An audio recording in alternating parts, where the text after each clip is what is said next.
Oh, welcome back. Got a great message here. I think this is obviously this is aimed at our last guest, Associate Professor Aubrey Immelman, doing his personality profiles. Can you have your guy do a study on King Charles and Prince William, please? I think that's L. Good idea. And Harry.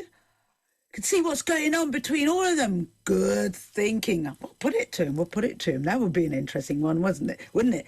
Let's talk about astrology. I'd like to finish with something light. It could be interesting. Well, maybe it's not light. I don't know. Maybe I'm doing a disservice to my next guest. Julian Venables is a London astrologer, author of The Divine Order, Discover the Lost Secrets of the Planets to Restore Your Place in the Universe and Release Your Creative Genius. He's got over 25 years of experience. So I want to ask him what he thinks is in the stars for the possible leaders of the free world coming up to the US election. Julian, thank you for joining me. So let's have a... Yeah, I know nothing about this. I'm completely in your hands. So Kamala Harris has just thrown her hat into the ring. Did you read her chart? What can you tell us about her personality? Absolutely. So Kamala is a sun in Libra and a moon in Aries. And she was born just before the full moon. Oh, there's her chart. Yeah. She was born just before the full moon. And what that means is if the sun and the moon is something that's coming to light. It's fully in the light. So she's on her way to building up to find something very important and truthful. Her whole purpose is like about finding the truth and maybe social, cultural issues. So she's really on a mission, you might say.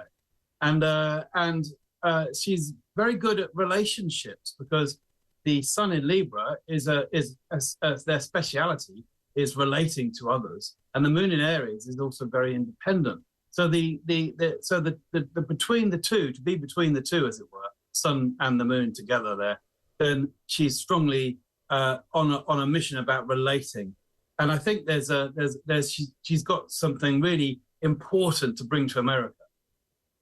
Whereas, of course, we also have Donald Trump on the other side of things. But let's have a look at his chart. Well, there's some very interesting correlations between both candidates because they actually have some very strong similarities.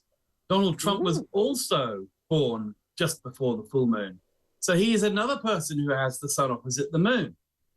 And yet his is in Gemini and his moon is in Sagittarius. So both candidates, both Kamala and Donald, have a air element sun sign and a fire element moon sign. So I thought I might just look at the differences between those and sort of give you some insights with how that can work in personality and characteristics. So with Trump's sun in Gemini and moon in Sagittarius, he's the sort of person who can scatter his energies quite a lot.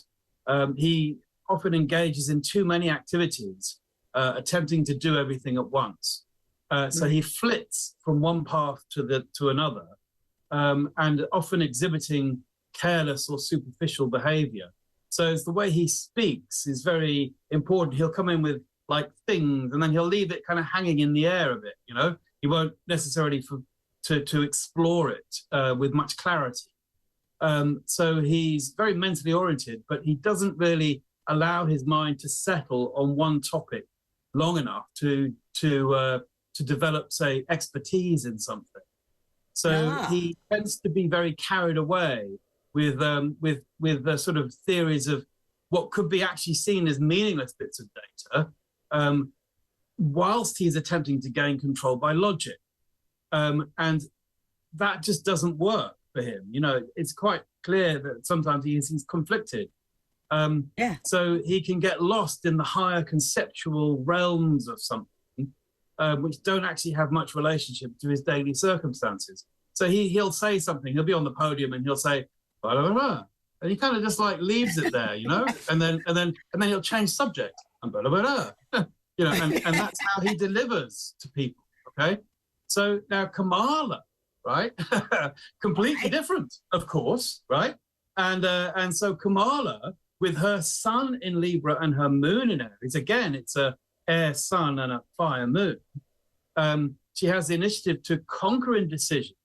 So she'll select a course of action instead of, say, spinning her wheels indefinitely, trying to consider her path of action. She'll just get on with it. She'll say, right, this and this. There's a lot more clarity with her. Right. And she'll bring a very strong sense of personal identity into her encounters. So she's someone who carries the mission because it has personal meaning for her. And this is really key, I think, to why she's a much stronger candidate. So by maintaining her individuality, she will encourage the individuality of others. So she'll develop the connections which are very firm and mutually liberating. I'm doing this because we have to do it this way, it's kind of stuff. That's how she speaks. See? And so she is very aware of her own needs and therefore able to recognize and respond and satisfy the needs of the people.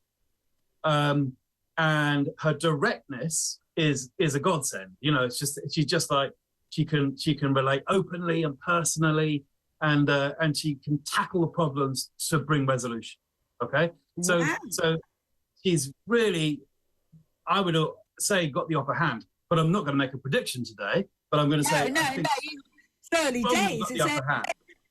Now, let me ask you, did you have a chance to look at the chart of J.D. Vance at all? Because he's just suddenly sprung up. Right. Now, he has sprung up, but I think he's someone who, I haven't looked at his chart actually, but he is someone who's sprung up, but he's already gapping. He said things and he puts his foot in it quite a lot.